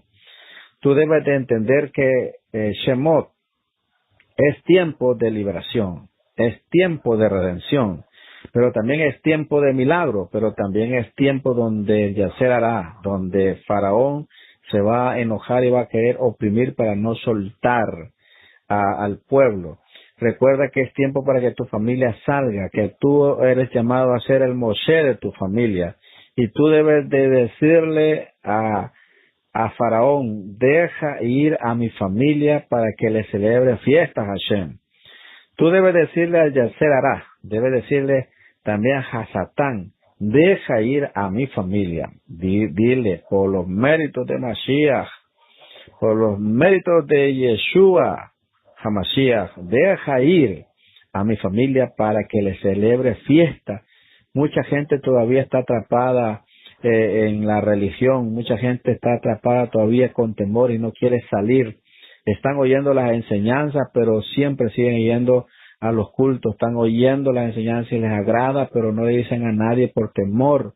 Pero este es tiempo de salir, es tiempo de unirse al pueblo, es tiempo de dejar Egipto, es tiempo realmente de experimentar la liberación completa. Vamos en camino.